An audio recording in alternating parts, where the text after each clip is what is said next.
मैं हूं आपके साथ ऋतु भंडारी और शुरुआत करेंगे जहां मालेगांव विस्फोट मामले में बरी साध्वी प्रज्ञा ठाकुर के खुलासे से बवाल मच गया है।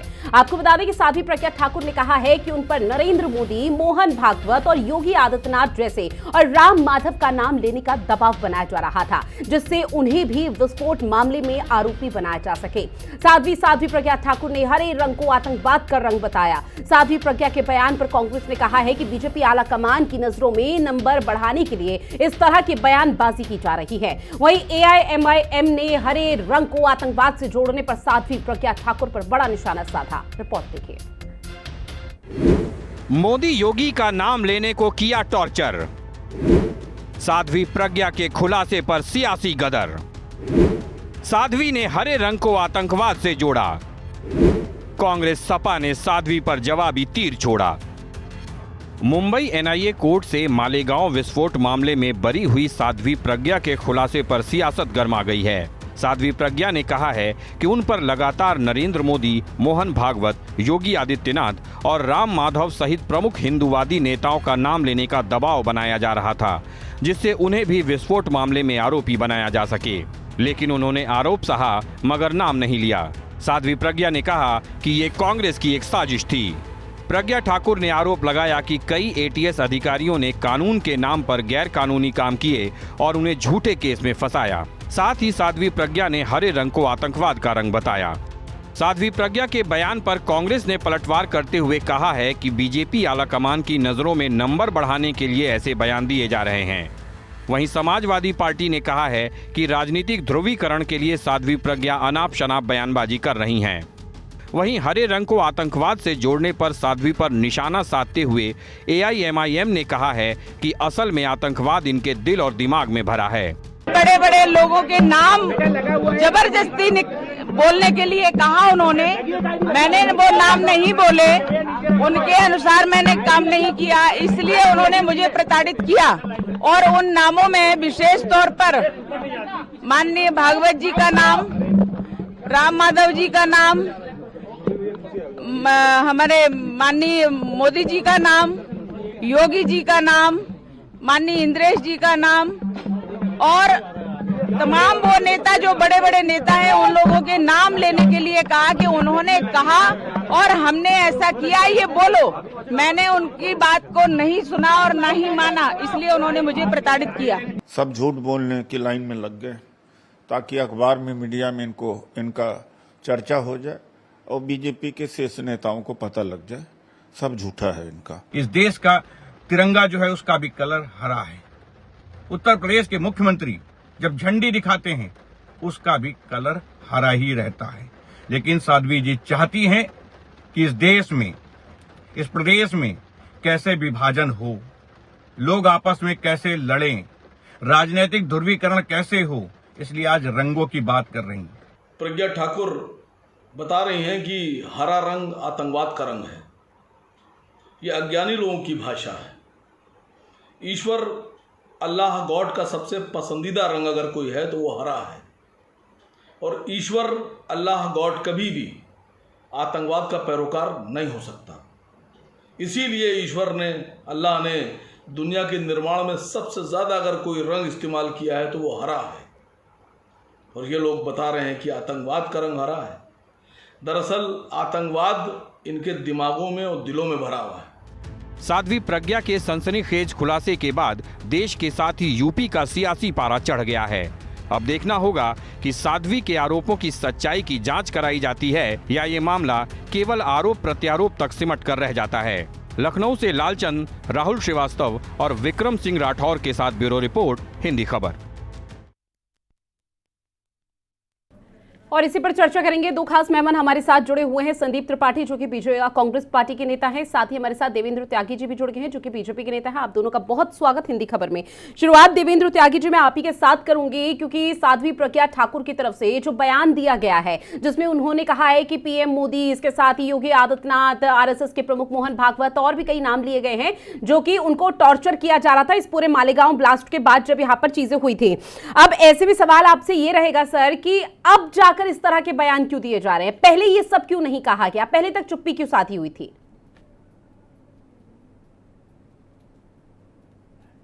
कि जो साध्वी प्रज्ञा जी रही हैं, पुलिस प्रशासन की कस्टडी में रही हैं और वो थाने जेल में रही हैं, उनको उनके साथ जो घटनाएं हुई हैं वो उनका वर्णन कर रही हैं, इसलिए ये उनका विषय है। उसमें हम और आप ज्यादा कुछ इसलिए नहीं कह सकते कि जिस पे जो बीती है वो अपनी बीती बता रहा है। उन्होंने अपने बारे में बताया कि मेरे साथ ये हुआ। देवेंद्र त्यागी जी, निश्चित तौर पर जिस पर बीतती है सर, वो दुख दर्द पीड़ा अगर बीती वाकई में है साध्वी प्रज्ञा ठाकुर पर, तो रोते रोते भी बता रही हैं। उस दर्द को हम समझ सकते हैं और शायद उस दर्द को समझना भी मेरे ख्याल से बहुत मुश्किल होगा। लेकिन सर, अब जाकर क्यों इस तरह की बात कही जा रही है, सवाल ये है क्योंकि अब विपक्ष आप लोगों पर आरोप ये लगा रहा है कि साध्वी प्रज्ञा ठाकुर अब मैदान में इसलिए कूद गई, मीडिया के सामने आके इस तरह का उलूल जुलूल बयान इसलिए दिया जा रहा है क्योंकि 2024 के लोकसभा चुनाव में उनका टिकट काट दिया गया था और टिकट काटने से वो परेशान हो गई, तो अब आला नेताओं की नजर में वो अपनी इमेज को बिल्टअप कर रही हैं। नहीं, देखिए मैडम, इस टिकट काटने और टिकट जोड़ने की प्रक्रिया में मैं बता दूं, ये भारतीय जनता पार्टी आज बहुत बड़े लेवल की राजनीतिक पार्टी है और इसका वर्चस्व लोगों के दिलों में छाया हुआ है। ये दिन रात लोगों की भावनाओं के साथ मजबूती से काम कर रही है, लोगों के विकास के काम कर रही है, इसलिए टिकट काटने और जोड़ने का कोई प्रश्न ही नहीं उठता। हाँ। वो जो बातें बोल रही हैं वो बोल रही हैं जो उनके साथ बीती हैं जी। और अभी आपकी इस बात का मैं जवाब देता हूं कि उन्होंने पहले से किसी समय पे क्यों नहीं बताया, आज क्यों बुलाया। देखिए मैडम, ये परिस्थिति होती है, जब खुद आदमी किसी परिस्थिति से झेल रहा है या पीड़ित है तो उसको बहुत सारी चीजें अपने आप में समाहित करनी पड़ती है। कैसी बात कर रहे हैं सर, साध्वी प्रज्ञा ठाकुर की तरफ से वैसे तो कई बयान दिए जाते हैं, वो मुखर होकर मीडिया के सामने आती है, मीडिया के सामने कई बातों को रखती है, और आप आज ये बोल रहे हैं कि एक परिस्थिति थी, उस परिस्थिति उस जोन से वो बाहर आ गई तो आज इस तरह का बयान दे दिया। नहीं, लेकिन उसकी परिस्थिति आज हुई ना ये बयान देने की। ठीक है, मतलब जब वो बरी हो गई तो वो भी इसी चीज का इंतजार कर रही थी कि मैं बरी हो जाऊं, उसके बाद इस तरह के बयान दूं। ठीक है सर, ठीक है सर, लौट रहे हो। हमारे साथ कांग्रेस के भी यहाँ पर जुड़े हुए हैं नेताजी। आपके पास आते हुए चूंकि संदीप त्रिपाठी जी, अब लगातार इस पूरे मामले पर सियासत हो रही है क्योंकि प्रज्ञा ठाकुर ये भी कह रही है कि मुझे बहुत ज्यादा प्रताड़ित किया गया था। साध्वी ये भी कहती हुई नजर आई कि उस टाइम कांग्रेस पार्टी मुस्लिम तुष्टीकरण की राजनीति में इतनी ज्यादा डूब गई थी कि वो हिंदुत्व पुरोधा कहे जाने वाले लोगों को बदनाम करने की साजिश रच रही थी। उस दौरान आपकी सरकार थी। ये भगवा आतंक से भी जोड़ा जा रहा है, क्या कनेक्शन? रितु जी, पहली बात तो ये कौन सी साध्वी है ये पता चलना चाहिए कि कौन से मठ से इन्होंने दीक्षा ली और कौन से मठ से जुड़ी रही हैं। यहाँ तक तो यही नहीं पता चला कि इस मठ से जुड़ी रही हैं, इनके गुरु ये रहे हैं, इस गुरु शिष्य परंपरा की जो है ये साध्वी बनी है। ये तो रहने वाली सीहोर मध्य प्रदेश की, महाराष्ट्र पहुंचकर कर क्या रही थी, महाराष्ट्र में काम क्या था इनका? तो जाहिर सी बात है बहुत सारी चीजें संदिग्ध है। उसमें 31 गवाह मिसिंग है। जो गवाहों की एनआईए में गवाहों की संख्या थी, 31 गवाहों का पता नहीं है। हाँ। सुनील जोशी जो कि इन्हीं के पास का रहने वाला है, उसकी हत्या हो जाती है, उसमें भी 7 आरोपी होते हैं, उसमें भी 2017 में एनआईए कोर्ट से सबको बरी कर दिया।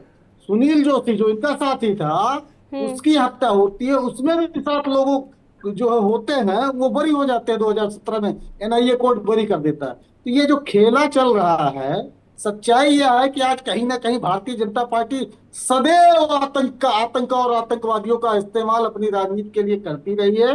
बम धमाके तभी होंगे जब चुनाव होगा, जहां विपक्ष की सरकार होगी, और बम धमाकों से फायदा किसको मिलता है पूरा देश जानता है। तो रिश्तेदारी किसकी होगी, संबंध किसका होगा और कौन किस तरीके से उपयोगी होगा। जो चुनाव जिताने में सहयोग करेगा, जो माहौल बनाने में सहयोग करेगा, सत्ता में रहने के बाद वो सांसद बनेगा कि जेल में रहेगा, ये बताइए आप जरा। और एक बात मैं कह रहा हूँ, और साध्वी प्रज्ञा जी सांसद बन गई, जिनके ऊपर पूरे देश के मुद्दों को उठाने की जिम्मेदारी रही। ये कौन सा डर था 5 साल सांसद रहते हुए ये नहीं बता पाती कि इनको निश्चित तौर पर ये सवाल इसलिए बार बार बीजेपी से पूछा जा रहा है कि आखिर ऐसा भी क्या आन पड़ी कि साध्वी प्रज्ञा ठाकुर को इस वक्त बयान देना पड़ा। एक और भगवा, आप ही से सवाल ले रही हूँ सर, भगवा आतंक को लेकर, क्योंकि जब मालेगांव ब्लास्ट हुआ था तब कांग्रेस के कई ऐसे दिग्गज थे जिन्होंने इसे भगवा आतंकवाद कहा था। एक तरफ आप लोगों की तरफ से कहा जाता है कि आतंकवाद का कोई धर्म नहीं होता, पिछले कुछ समय से इतनी आतंकी घटनाएं जम्मू कश्मीर में हुई है, उसको लेकर आप लोगों की टीका टिप्पणी ये रहती है, लेकिन भगवा आतंक मालेगांव ब्लास्ट में कहां से आ गया फिर? देखिए, कांग्रेस ने कभी भी आतंकवाद का कोई धर्म नहीं बताया, पहली चीज, ना रंग बताया। कांग्रेस के कुछ नेताओं ने एज ए पी चिदम्बरम की बात कर ली, पहली बार हाँ। उन्होंने एक कॉन्फ्रेंस में इस बात का जिक्र किया, कांग्रेस के एक नेता ने। कांग्रेस की ऑफिशियल लाइनें कभी नहीं है, पहली चीज। ठीक है। सुन लीजिए। दूसरी चीज, मैं सिर्फ इतना कह रहा हूं कि अगर आप रंगों की बात करेंगे तो ये जो इंद्रधनुष बनता है, जिसका जो है सनातन धर्म में उसका भी बड़ा महत्व है, लोग उसकी भी पूजा करते हैं, उसको ये मानते हैं कि होती की जाए, तो उसमें तो सारे रंग होते हैं, हरा भी होता है। तो ये इंद्रधनुष से ये हरा रंग क्यों निकाल देना चाहते हैं? ये साध्वी प्रज्ञा जैसी जो है कुत्सित मानसिकता के लोग, चरमपंथी लोग, जो महात्मा गांधी जी को गाली देने की बात करने वाले लोग, इनकी जगह सच्चाई है कि जेल में है। और मैं ये कहूंगा कि सरकार से बार बार कहूंगा कि आपने बड़ी होशियारी के साथ मुंबई ट्रेन के आरोपियों को छोड़कर पहले ये माहौल बनाया ताकि कोई सवाल न खड़ा कर सके। ये जो आप रीति और नीति अपना रहे हो, ये देश के लिए घातक है। आज और एक बात, इसमें कोर्ट का दोष नहीं है रितु जी। एक्चुअली कोर्ट में जो मुकदमा लड़ता है वो वकील लड़ता है, और वो सरकारी वकील होता है। वो चाहे मुंबई ट्रेन के मसले की बात हो, चाहे यहाँ पर हो, ये दोनों जगह उन जिन जो सरकारी वकीलों ने मुकदमा लड़ा है उनके खिलाफ मुकदमा लिखाकर कार्रवाई होनी चाहिए, और इस मामले में हाईकोर्ट जाना चाहिए सरकार को। ठीक है। एक बार फिर से मैं भगवा आतंक पर आ रही हूँ। आप हरे रंग को लेकर यहाँ पर चले गए, हरे रंग पे आपने बात रखी, उसको लेकर मैं बीजेपी से भी सवाल पूछना चाहती थी। लेकिन अब एक बार फिर से संदीप त्रिपाठी जी, भगवा आतंकवाद को लेकर आपने कहा कि कांग्रेस के एक नेता पी चिदम्बरम, ठीक है, समझ लिया। दिग्विजय सिंह 2007 में जब चुनाव प्रचार चल रहा था तो उन्होंने तो बकायदा हिंदू आतंकवाद बोल चुके हैं वो। अब ऐसे में दिग्विजय सिंह को तो आपने लोगों ने न जाने कितने पद दे दिए, वो तो वरिष्ठ नेता है कांग्रेस पार्टी के। रितु जी, मैंने पहली बात तो एक नेता नहीं कहा, हमने कहा कुछ नेताओं ने, जिसमें से एक एग्जांपल मैंने दिया कि पहली बार। लेकिन ताल्लुकात तो सर कांग्रेस पार्टी से ही है ना उन लोगों का। सुन लीजिए रितु जी, एक्चुअली होता ये है कि जैसे अपने यहाँ हमारा हम लोग एक न्यूज चैनल पर बैठे हैं, आप पर्दे के सामने हैं, पर्दे के पीछे संपादक होते हैं, एक स्टोरी चलती है, एक स्टोरी बनती है जिसके आधार पर हम आप डिबेट कर रहे हैं। तो सच्चाई है कि उस स्टोरी के संपादक महोदय थे आर.के. सिंह, जो कि बाद में जाकर भारतीय जनता पार्टी के सांसद बने। उन्होंने कहा क्या है मैं वो बता रहा हूँ। उसमें गृह सचिव हुआ करते थे और उसके पहले इस ऑपरेशन को लीड करते थे केंद्र सरकार की तरफ से। उनका बयान क्या है और वो भारतीय जनता पार्टी में सांसद कैसे बन गए, अभी जिस आधार पर आपने अगर हमको आक्षेप लगा रही है, कोई भी आपको क्रिटिसाइज करता है या कांग्रेस को क्रिटिसाइज करता है, तो भारतीय जनता पार्टी उससे अछूती कैसे है। आर.के. सिन्हा जी का बयान है कि हमारे पास पुख्ता सबूत थे साध्वी प्रज्ञा और कर्नल पुरोहित के खिलाफ। एटीएस ने सबूत जो इकट्ठा किए तो पर्याप्त और जांच में मजबूत थे। कहीं ना कहीं एनआईए, 2013 का बयान है, एनआईए ढील दे रही है। ये 2013 इस्तीफा देने के बाद, सरकार में रहते हुए नहीं, इस्तीफा देने के बाद का बयान है। और ऐसे व्यक्ति को भारतीय जनता पार्टी सांसद बनाती है और सवाल हमसे पूछेगा, भैया ये क्यों नहीं पूछेंगे आपसे सवाल। मुझे कांग्रेस पार्टी ये बताए एक बार, आपने कहा 2013 का मामला है, निश्चित तौर पर पहले तक यहाँ पर कई तरह की टीका टिप्पणी इस पूरे मामले पर सामने आ रही थी, कोर्ट ने तो अब बरी किया है, लेकिन पहले यहाँ पर आरोपी तक ठहराया जा रहा था इस पूरे मामले पर। लेकिन सर अभी भगवा आतंक को मैं कोट करने की कोशिश कर रही हूँ। भगवा आतंक क्या है? कांग्रेस पार्टी के कुछ नेताओं की तरफ से जो बयान सामने आए, इससे क्या इमेज बनी है कांग्रेस पार्टी की? वो सीधे तौर पर बोल रहे भाई तुष्टीकरण की राजनीति, एक वर्ग को आप लोग खुश करना चाहते थे, इसलिए आप लोगों ने भगवा आतंकवाद करार कर दिया। देखिए, मैंने इसीलिए मुंबई ट्रेन बार बार मैं कह रहा हूँ, 2006 की घटना वो है, वो भी कांग्रेस के समय की घटना है, और ये 2008 की घटना है। उसमें 12 जो आरोपी थे वो मुस्लिम थे। अगर हम मुस्लिम तुष्टीकरण कर रहे थे तो अब 12 मुस्लिम आरोपियों को क्यों जेल भेजते? लेकिन भगवा आतंकवाद कहा गया था ना यहाँ पर हिंदुओं की तरफ से। हाँ एग्जैक्टली सर, वही मैं समझाने की कोशिश आपको कर रही हूँ कि जब यहाँ पर कोई भी, पहले तो कहा जाता है कि आतंकवाद का कोई धर्म नहीं होता, कोई रंग मजहब नहीं होता, लेकिन उसके बाद जब इस तरह की चीजें सामने आ जाती है तो उसको सिलेक्टिव नेचर यहाँ पर आप लोग अपना लेते हैं अपनी राजनीति और वोट बैंक के लिए। ठीक है देवेंद्र त्यागी, ठीक है सर, समय मेरे पास इतना नहीं है, मेरे को और भी कांग्रेस का ये ऑफिशियल स्टैंड कभी नहीं रहा है। हाँ। कांग्रेस का हरदम ये स्टैंड, कांग्रेस पार्टी के अगर आला नेता इस तरह का बयान देंगे तो पूरी कांग्रेस पार्टी का माना जाएगा ये, अगर क्यों नहीं, क्योंकि ये चीज दूसरी पार्टी पर भी अमल होती है। ऐसे अगर ऐसी बात कहेंगी तो फिर जो है महात्मा गांधी पर बयान दिया था सांसद रहते हुए जो है प्रज्ञा ठाकुर ने मानिए कि भाजपा का जो है वो ऑफिशियल स्टैंड था। तो बीजेपी से वही तो सवाल पूछे जा रहे हैं। ठीक है सर, लौट देवेंद्र त्यागी जी, क्योंकि जिस मुंबई हमले का लगातार यहाँ पर जिक्र किया जा रहा है उसमें ट्रेन ब्लास्ट को लेकर, उसमें जो आरोपी हैं उनको बरी कर दिया गया। महाराष्ट्र के मुख्यमंत्री देवेंद्र फडणवीस इस दौरान कोर्ट चले जाते हैं, इस बड़े मामले को लेकर चुनौती देते हैं। वहीं जब प्रज्ञा ठाकुर को यहां पर बरी कर दिया गया और बाकी आरोपियों को भी बरी कर दिया गया, तो बीजेपी यहां पर सिलेक्टिव नेचर क्यों अपना रही है? महाराष्ट्र में जब आप लोग कोर्ट जा सकते हैं तो क्या इस पूरे मामले पर भी कोर्ट नहीं जाना चाहिए? आगे का दरवाजा नहीं खटखटाना चाहिए? याचिका दाखिल नहीं करनी चाहिए? क्योंकि अभी तक मालेगांव ब्लास्ट का आरोपी कौन है ये किसी को नहीं पता। देखिए मैडम, मैं अभी आपको बता दूं, अभी मैं कांग्रेस प्रवक्ता की बात सुन रहा था। प्रवक्ता महोदय जी कह रहे थे कि भारतीय जनता पार्टी के लोग लगातार गलत वक्तव्य देते हैं। मैं इनको बताना चाहता हूं कि ये केवल पार्टी लाइन की बातें करते हैं, ये सीधे सीधे आतंकवाद को सपोर्ट करते हैं और आतंकवाद के साथ खड़े नजर आते हैं। और इसीलिए हम अभी कह देना चाहते हैं, देश में सबसे बड़ी आतंकवादी घटना अभी पहलगाम की हुई है और जिससे पूरा देश थर्राया है। लेकिन उसमें भी कहीं ना कहीं लोगों ने सेवा शासन के खिलाफ, फौज के खिलाफ बयानबाजी करने का काम किया है, जबकि पूरे देश में सबसे ज्यादा क्षुब्ध माहौल था और सब पूरे लोग दुखी थे, पीड़ित थे। वहां सब लोगों को उस घटना का दर्द था, लेकिन राजनीतिक रोटी सेकने का काम ऐसी घटना में मेरे हिसाब से बिल्कुल नहीं करना चाहिए। लेकिन ये सर मेरे सवाल का जवाब नहीं है, ये मेरे सवाल का जवाब नहीं है। मेरा सवाल ये है कि महाराष्ट्र के मुख्यमंत्री जब वहां पर ट्रेन ब्लास्ट को लेकर सभी आरोपियों को बरी कर दिया गया तो महाराष्ट्र के मुख्यमंत्री कोर्ट चले जाते हैं, लेकिन यहां पर जब बाकी आरोपियों को और साध्वी प्रज्ञा ठाकुर को बरी कर दिया गया तो बीजेपी की तरफ से तब क्यों नहीं कोर्ट का दरवाजा खटखटाया गया क्या, या फिर इस पूरे मामले को चैलेंज क्यों नहीं किया गया? नहीं, ये तो परिस्थिति के हिसाब से तो डिसीजन लेंगे मैडम। कैसी परिस्थिति? ये तो दोहरा मापदंड हो गया। ये नहीं, दोहरे मापदंड की बात नहीं है। कहीं न्याय मिला है, कहीं नहीं मिल पाया है। जहाँ न्याय नहीं मिला है वहाँ अगला दरवाजा, मतलब जहाँ बीजेपी को न्याय नहीं मिला ये मानकर चला जाए वहां पर तो कोर्ट का दरवाजा खटखटाया जाएगा, लेकिन जहाँ बीजेपी को न्याय मिल गया वहां पर जीत का जश्न मनाएंगे। बीजेपी की बात नहीं है, लोगों की न्याय की बात है। जिसके साथ न्याय हुआ है वो अपने न्याय के साथ संतुष्ट है, जिसके साथ न्याय नहीं हुआ है वो अगले कोर्ट का दरवाजा खटखटाएगा। ये नेचुरल सत्य है। ठीक है संदीप त्रिपाठी जी, पक जाएगा। ठीक है। देखिए हमारे भाई को या तो जानकारी नहीं है भैया, उस मामले में सरकार गई, कोई व्यक्ति नहीं गया। इसमें तो व्यक्ति जाएंगे ही, वो तो बचेंगे नहीं, हाईकोर्ट मसला जाएगा ही। लेकिन सरकार क्या कर रही है, सवाल उस पर है। दूसरी चीज, एक बात और बहुत जो चर्चा का विषय नहीं रहा नीतू जी, इस मामले में 9 आरोपी थे, 9 नहीं 10 थे, जिसमें से सुनील जोशी की हत्या हो गई और 2 आरोपी और थे। इसमें से एक नाम है रामचंद्र काल सांगरा, ये हिट लिस्ट में, आतंकियों की सूची के हिट लिस्ट में, आज तक एनआईए गिरफ्तार नहीं कर पाई। एक नाम है संदीप ढांगे, आज तक गिरफ्तार नहीं कर पाई। और एनआईए कहती है आप आरोपी जो उसमें अभियुक्त बने हैं उनको गिरफ्तार तो नहीं कर पाते हो, लेकिन पहले क्लीन चिट देते हो। 2017 में एनआईए ने खुद कहा कोर्ट से कि इसको आप बंद कर दीजिए।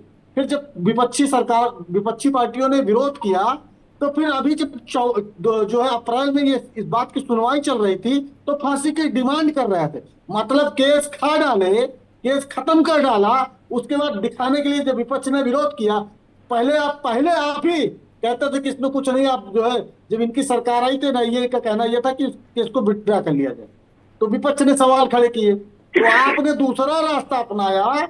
उसके बाद आप जब 24 अप्रैल को में भी 24, अब डेट एग्जैक्ट नहीं, अप्रैल की बात है, 22 से 24 को सुनवाई होती है तो एनआईए कहता है कि साध्वी प्रज्ञा को फांसी होनी चाहिए।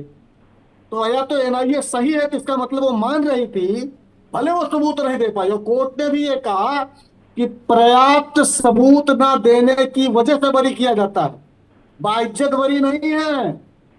अगर आज भी कोई सबूत का लिंक जुड़ जाएगा, जो कि है, हमारी एजेंसियां सही से काम करेंगी तो साध्वी जी फिर से भजन गाएंगी उसी जेल में। ठीक है, एक और सवाल, कसाब जब जिंदा पकड़ा गया था तो उसके हाथ में कलावा बंधा हुआ था संदीप त्रिपाठी जी। अब ये आरोप भी आप लोगों पर लग रहे हैं कि भाई अगर कसाब अगर जिंदा नहीं पकड़ा जाता तो आज की तारीख में भगवा आतंकवाद यहाँ पर पूरे देश भर में कांग्रेस पार्टी एक नैरेटिव सेट कर देती। तो क्या उसको जिंदा न पकड़े जाने के लिए भाजपा ने रोक लिया था या आंदोलन किया था? अगर हमारी ये मनसा, तो हास्यास्पद बातें होती है ना, अगर हमारी मनसा ऐसी होती तो कसाब को निपटाना कौन सी बड़ी बात थी? उस समय तो न मीडिया थी, ये तो घटना जब हो गई उसके बाद ही मीडिया गई ना।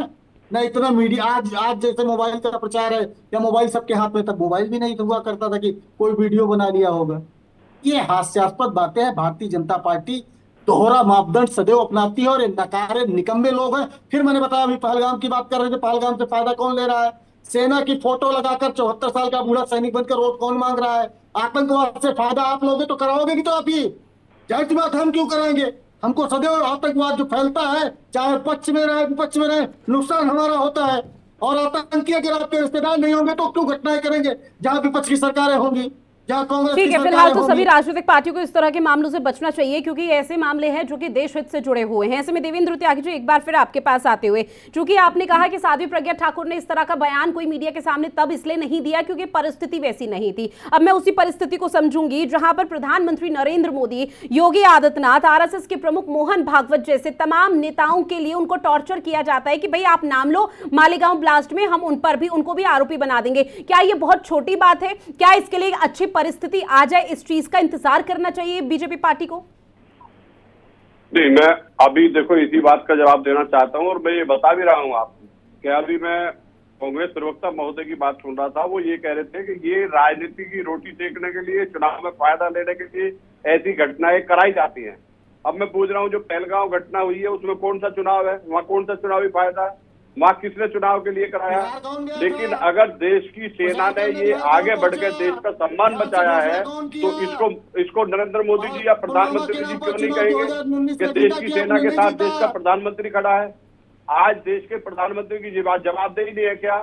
जिम्मेदारी नहीं है क्या? उनका औचित्य नहीं है क्या जवाब देने का? आज देश की रक्षा करने का प्रधानमंत्री की दायित्व नहीं है क्या? अगर उनका दायित्व है, वो देश की सेना के साथ खड़े होकर काम करेंगे तो वो बोलेंगे भी। इसमें राजनीति की रोटी सेकने की कहां से बात आ गई? वो कैसे बात नहीं है? ये नहीं कहा ये पूरे देश के गर्व की बात है। इन लोगों को तो समझना चाहिए कि ये ऐसे बात पे बात ना करें। इन्हें बात करनी चाहिए कि देश के ठीक है गौरव देवेंद्र त्यागी जी, अब मेरे सवाल का जवाब दीजिए। और मुझे वो परिस्थिति समझाने की कोशिश कीजिए जिसके अकॉर्डिंग आप ये कह रहे हैं कि साध्वी प्रज्ञा ठाकुर उस परिस्थिति में नहीं थी कि वो इस तरह के बयान दे पाए, क्योंकि वो दुख दर्द पीड़ा में थी। लेकिन मोदी, योगी, भागवत का नाम लेकर उनको अगर टॉर्चर किया जा रहा था तो इस तरह की बात पहले क्यों नहीं आई? वैसे तो आप लोगों के और राजनीतिक पार्टियों के कई सूत्र होते हैं, सूत्रों के हवाले से भी कभी कुछ नहीं पता चला? नहीं, सूत्रों के हवाले की बात मैं नहीं कर रहा। मैंने अभी भी आपको बताया था और अभी भी बता रहा हूं कि जब वो खुद पीड़ित थी, प्रताड़ित थी, तो उस समय वो कुछ स्थिति में नहीं होंगी कहने की मैं। लेकिन जब वो आज बाहर आई है, उन्होंने सच्चाई बयां की है। सर, 2006 का ये पूरा मामला है, 8 सितंबर 2006। ठीक है, मान लिया 2006 से 2007, 8, 9, 10 तक वो यहाँ पर प्रताड़ित थी। उसके बाद क्या सीन था? उसके बाद तो वो फ्रीडम थी ना, आजादी तो थी ना उनको बोलने की। और जब वो सांसद थी तो क्या लोकसभा में जब वो आती थी तो वहां पर वो अपनी बात नहीं रख सकती थी? जहां पर आप लोगों की तरफ से तमाम मुद्दों को उठाया जाता है, वहां पर सदन में क्या ये बात नहीं रखी जा सकती थी कि मालेगांव ब्लास्ट को लेकर मुझे इस तरह की चीजें यहाँ पर की जाती है, टॉर्चर किया जाता है? देखिए, कब रखनी चाहिए और कब रखी है ये उनका इंडिविजुअल मामला है। उन्होंने उस समय उचित नहीं समझा, आज उचित समझा, ये उनका फैसला है। लेकिन जो उन पर बीती है, मैं आपको पहले ही बता चुका हूं, जो उन पर बीती है, जिस पे बीती है वही बताता है। उन पर जो बीती है उन्होंने आप बीती बताई है। इसमें कोई ज्यादा गहरी चिंता की बात नहीं है।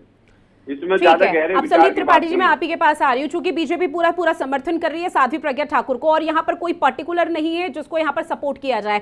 लेकिन सर, जब भगवा आतंकवाद की बात आती है तब हर किसी के जहन में ये सवाल आ जाता है कि दिग्विजय सिंह बहुत बड़े नेता हैं, पी चिदम्बरम बहुत बड़े नेता हैं, कोई छोटे मोटा नेता नहीं है, उनकी तरफ से भगवा आतंकवाद कह देना क्या सही था? और ऐसे में ये आरोप अब कांग्रेस पार्टी और पूरे विपक्ष पर भी लगाए जा रहे हैं कि एक नैरेटिव सेट करने की कोशिश थी। क्योंकि आज की तारीख में अगर मामले सामने आ जाए, या मैं बात कर लूं यहाँ पर अभी जिस तरह से चीजें देखने को मिली थी, ओसामा बिन लादेन का नाम भी अगर मैं जिक्र कर लूं, या जितने भी मामले सामने, वहां पर कभी किसी ने नहीं कहा कि इस्लाम आतंकवाद था या है। वहां पर तुष्टीकरण की राजनीति हर राजनीतिक पार्टी करती है और वहां पर ऐलान कर दिया जाता है कि कोई आतंकवाद का कोई धर्म मजहब नहीं होता। तो 2006 के में किस तरह से यहां पर मजहब और आतंकवाद को लेकर बीच में आ गए थे? फिर मैंने पहले ही ऋतु जी कहा कि जिसने भी कहा वो दुर्भाग्यपूर्ण था। तो कांग्रेस का स्टैंड कभी नहीं रहा। तो अब जो चीजें यहाँ पर क्लियर हो रही है उसके बाद वो माफी मांगने आएंगे? सुन लीजिए, ये उनका विषय ऋतु जी, कांग्रेस पार्टी का कोई लेना देना नहीं है, ये उनका पर्टिकुलर बयान माने। हाँ बिल्कुल, उनका निजी बयान, कभी भी कांग्रेस ने उसका अपना ऑफिशियल स्टैंड कभी नहीं रखा इस बात पे। एक बात और मैं कह दूं ऋतु जी, इंदिरा जी की हत्या हुई, कैसे हुई क्या हुई बताने की जरूरत नहीं है। धर्म की बात करेंगे तो आप समझ लीजिएगा, अगर आतंकवाद से धर्म जोड़ना है तो जो है राजीव जी की हत्या हुई, किसने की? अगर धर्म से जोड़िएगा तो अब उसमें हिंदू ने थे कि क्या थे, ये भी बताने की जरूरत नहीं है। तो दुर्भाग्यपूर्ण ये है कि सच्चाई यही है, और ऐसे हजारों घटनाएं मिल जाएंगी। अभी अपने इसी उत्तर प्रदेश में अभी आगरा से आईएसआई का एजेंट पकड़ा गया, हिंदू। कानपुर से पकड़ा गया, हिंदू। गोरखपुर से पकड़ा गया, हिंदू। तो इसमें जो देशभक्ति, और उसमें ज्यादातर भारतीय जनता पार्टी के कार्यकर्ता हैं। ध्रुव सक्सेना से लेके सैकड़ों नाम, अभी गूगल करिए आप, सैकड़ों नाम मिल जाएंगे जो भारतीय जनता पार्टी के जो है नेता आईएसआई के एजेंटी करते हुए पकड़े गए। तो सच्चाई है, जो मैंने अभी त्यागी जी को बुरा लगा होगा, लेकिन सच्चाई है। थोड़ा सा अगर आप कॉमन सेंस लगाएंगे तो आपको समझ में आएगा कि जो जिस कांग्रेस के ऊपर आरोप ये लगता है कि आतंकवाद को बढ़ाने की, और उसके मतलब एक छोटी सी सोच समझिए कि आतंकवाद से कांग्रेस को नुकसान होता है, क्यों करेगी ऐसा? लेकिन फायदा किसको होता है ये पूरा देश जानता है। तो जाहिर सी बात है कि अगर आप ये कहते हो कि हमने कराया, तो फायदा आपको अगर लेना होगा तो हम क्यों कराएंगे भाई? फायदा तो आपको मिलना है। पूरे भारत को पता है कि आतंकवाद फैलता है, तब आपको फायदा होता है। और 90 से ये फैला, और 90 से आप उत्थान पे हैं। आप बढ़ते तब है, जैसे जैसे ठीक है आतंकवाद बढ़ा तैसे तैसे भाजपा बढ़ी। और एक महत्वपूर्ण एक पॉइंट और मैं रख जी। दूं, बड़े जी, एक मजेदार इसी मुद्दे से जुड़ी हुई बात मैं ये कह दूं। ये पहले लेके आए मुनव्वर करके एक व्यक्ति को, इसको बताया सारे न्यूज चैनल पे। कल परसों में 5 नेशनल चैनलों पर इसी मुद्दे पे डिबेट पे था कि ये जो है एटीएस का पूर्व अधिकारी है, और हमारे मीडिया के लोग अधिकारी बता रहे थे।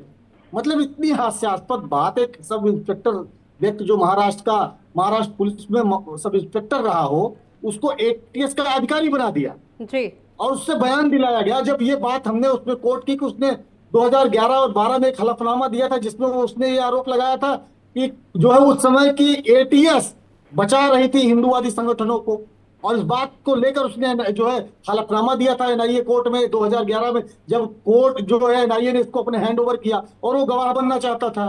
तो क्या आप उस बात को मानेंगे? पलट गए। फिर अब एक बयान 2016 में उसने दिया था कि कुछ और भी जो है लोग पकड़े गए थे हिंदू संगठनों के लोग, उनको जो है एनआईए ने छोड़ दिया। ठीक है फिर सर। जो है सुन लीजिए हाँ, फिर वो जल्दी से मुनव्वर complete खत्म कीजिए। हो गए। फिर एक मिलन जोशी जी को पैदा किया गया इस मीडिया के माध्यम से। मिलन जोशी के ऊपर जब ये हुआ कि इस मामले में ना वो आरोपी है, ना इसमें गवाह है, ना इससे जुड़ा उनका कोई वो मसला है, फिर उनको भी खत्म करके प्रज्ञा ठाकुर जी ने कहा मोर्चा हम संभालेंगे, अब हम बताएंगे कि मोदी जी को खतरा था और योगी जी को खतरा था। अरे बेईमानों, आतंकियों, शर्म आनी चाहिए। देश की अखंडता के साथ खेलने वाले लोग इस तरीके के आकर बयान दे रहे और उस पर चर्चा करें, तो हम भी सही सही चीजें अपने आप को नकारा कहते हैं कि ऐसे व्यक्ति के जो है बयानों पर हम चर्चा करें। ठीक है देवेंद्र त्यागी जी, जवाब दीजिए। मैं यही आपको ऋतु जी बता रहा था। अभी इन्होंने अभी 2 बार बीच में ये बात बोली भी है और ये मानते भी हैं कि आतंकवाद से किसको नुकसान होता है और किसको फायदा होता है। ये तो बोल रहे हैं कि कांग्रेस को नुकसान होता है, लेकिन फायदा किसको हो रहा है ये नहीं बोल पा रहे हैं। देखिए मैं आपको बता दूं, जो आतंकवादी टेररिस्ट देश में घटनाएं करते हैं वो किसके फायदे नुकसान को लेकर नहीं करते। वो घटना करते हैं अपनी मानसिकता से, अपने कारनामे से, अपने देश की क्षति पहुंचाने के लिए। वो विदेशी ताकतों से मिले होते हैं और वो गैर विरोधी ताकतों से मिले होते हैं। हमेशा वो आतंकवाद को इसलिए देते हैं। और इन लोगों की एक बात हमेशा रही है कि ये देश के साथ ना खड़े होकर आतंकवादियों के साथ खड़े हो जाते हैं।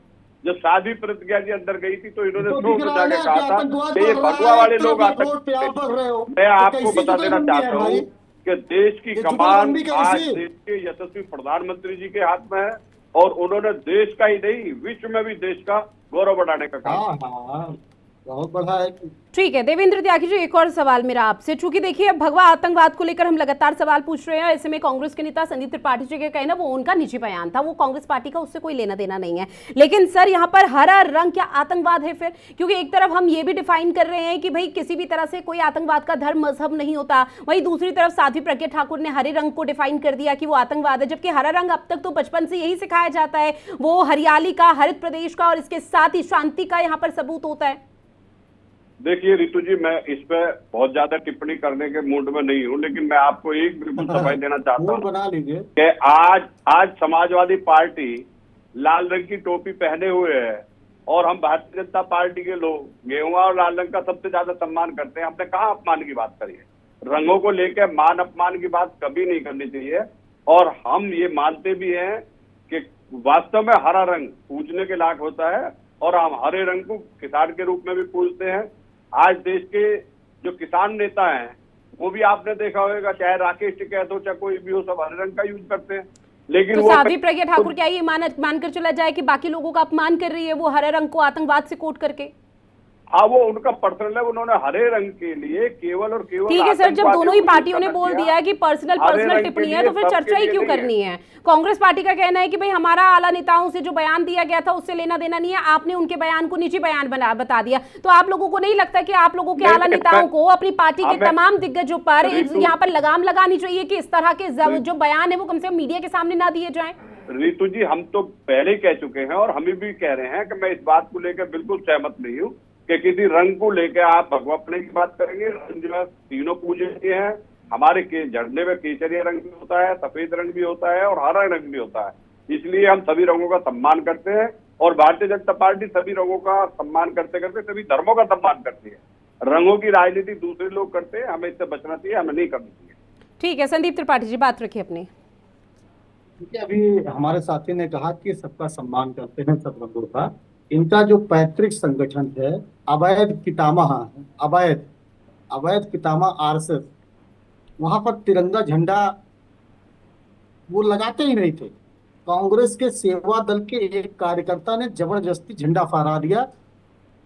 आज के लगभग मान के चलिए 14-15 साल हुए होंगे या और हो गए होंगे, उसके खिलाफ आरएसएस ने मुकदमा लिखाया और उसको इतना पीटा कि वो मर गया, हमारा कांग्रेस का कार्यकर्ता।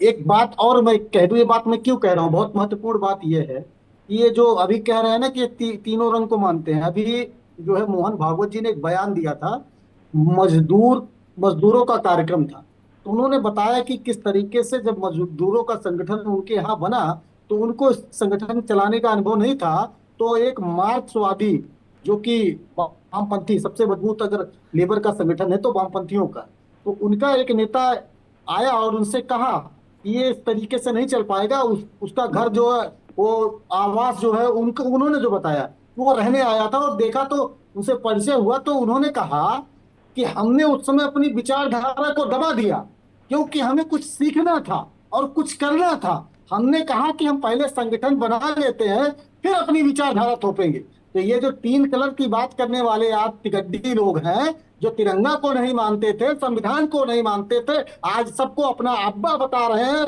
आज तिरंगा पूज रहे हैं। सच्चाई ये है कि जब ये मजबूत होंगे तो फिर इसी की बात करेंगे, ये किस लिए कि ये मानते हैं और इसके भी ये पूजक नहीं है, अपने उपयोग के लिए जो है इसकी बात करते हैं। अन्यथा ये जिस संगठन से आते हैं वहां डंडा और झंडा ही पूजा जाता है। वहां न सनातन की गुरु शिष्य परंपरा होती है, न किसी देवी देवता की पूजा होती है, न वहां रामायण होती है। वहां नमस्ते वत्सले पता नहीं क्या क्या गाया जाता है, नई चीज लेके आई जाती है। फिर एक देवी जी को बनाया गया, पृथ्वी माता से इनका पेट नहीं भर रहा। हमारे यहाँ सनातन में पृथ्वी माता की पूजा होती है, फिर उन्होंने कहा नहीं ये हमारी वाली देवी जी है, इनको पूजिए। ये लोग, सच्चाई ये है कि न सनातन के हैं न किसी रंग के हैं, सिर्फ और सिर्फ सत्ता सुख भोगने वाले वो लोग हैं। इनको चाहिए सत्ता, इनको चाहिए मलाई। आज आरएसएस का एक पद। और ऋतु जी, हमको आपको बचपन में याद होगा हर जगह आरएसएस की शाखा लगती थी जब ये विपक्ष में हुआ करते थे। आज सत्ता पक्ष में आप बताइए मुझे कहाँ शाखा लग रही है? आज सब जितने संघी हाथ चड्ढे वाले थे आज मलाई काटने के लिए हर विभाग में डटे हुए हैं। आज इस मंत्री के साथ लगा हुआ है, वो प्रचारक उसके साथ लगा हुआ है। तो सच्चाई ये है कि भैया त्यागी जी, आप कुछ हो ही नहीं। आपका जो पितामह संगठन है वो सब कुछ चलाता है, हम लोग आपको कुछ मानते ही नहीं है। Bhajpa is nothing. आपका जो कुछ है वो आपके पितामह है और आपकी पितामह की आइडियोलॉजी तिरंगा मानने वालों से नहीं रही है, न संविधान मानने वालों से रही है। और वो जो मैंने अभी बताया ये आतंकवाद वाली बात, ये मैंने वहीं से कहा, ये आपके लिए नहीं था, ये उनके लिए था, उनके रिश्ते रहे हैं। हम एक से जुड़े हुए वेद प्रकाश वैदिक हाफिज सईद का इंटरव्यू लेके आते हैं और आपकी रिश्तेदारी ऐसे। प्रचारक जब बना प्रधानमंत्री तो पाकिस्तान के प्रधानमंत्री को रेड कारपेट बिछा दिया, फिर और उसके बाद मौका मिला पहुंच गया बिरयानी खाने, फिर उसके बाद और मौका मिला तो मलिहाबादी आम लेके गए, अपनी अम्मा के लिए साल लेके आए। ये रिश्तेदारी सर आपकी थोड़ा लैंग्वेज में और कैसे कंट्रोल करिए, होगी भाषा में भाई? थोड़ी मर्यादा हम तो बना के 10 रखिए, साल- ठीक है। 10 साल- देवेंद्र 10 क्या साल कीजिए, रहे एक प्रधानमंत्री आखिरी रिएक्शन मनमोहन में सिंह आपसे जी पर गए लूंगी, पाकिस्तान। क्योंकि मोदी योगी भागवत इस तरह का जिक्र साध्वी प्रज्ञा ठाकुर कर रही हैं। उनकी तरफ से कहा जा रहा है कि मोदी योगी को लेकर और आरएसएस प्रमुख मोहन भागवत को लेकर उनको काफी टॉर्चर किया गया था, उनको मारा पीटा जाता था और जबरदस्ती नाम उगलवाने की कोशिश है। अब चूंकि बयान दे दिया गया, परिस्थिति स्थिति छोड़ दीजिए, अब बीजेपी क्या करेगी? देखिए ऋतु जी, मैं अभी आपको फिर दोबारा बता रहा हूँ और ये मैं स्पष्ट रूप से कह देना चाहता हूँ कि दूसरे लोगों की मानसिकता मुझे ये नहीं पता लगती कि वो मोहन भागवत जी के आरएसएस के खिलाफ है या भारतीय जनता पार्टी के खिलाफ है। वो नरेंद्र मोदी जी का बुराई करना चाहते हैं या मोहन भागवत जी की करना चाहते हैं। आज देश की कमान मैं पहले ही कह चुका हूँ, देश के यशस्वी प्रधानमंत्री जी के हाथ में है और वो कुशल नेतृत्व से देश की पहचान बढ़ाने में बहुत बड़े कामयाब नेता है। इसलिए ठीक है सर, अब मेरे सवाल का जवाब, क्योंकि मेरे पास समय कम है, सवाल ये कि अब आप लोग क्या करेंगे? अब तो बयान सामने आ चुका है, किस तरह से वो टॉर्चर किया जाता है? हम सब लोग, पूरी भारतीय जनता पार्टी मजबूती से देश के साथ खड़ी है और मजबूती से देश को आगे बढ़ाने का काम कर रही है। ठीक है, अब आने वाले समय में इस पूरे मामले पर सियासत ना हो तो ज्यादा बेहतर है, क्योंकि अभी जिस तरह की चीजें सामने आ रही है वो देश हित से जुड़ी हुई नहीं है। बहरहाल आप दोनों मेहमान हमारे साथ जुड़े, इस महत्वपूर्ण विषय पर चर्चा की है, उसके लिए आप दोनों का बहुत शुक्रिया। और खास पेशकश में इतना ही। देश और दुनिया की बड़ी खबरों के लिए आप बने रहिएगा हिंदी खबर के साथ। नमस्कार।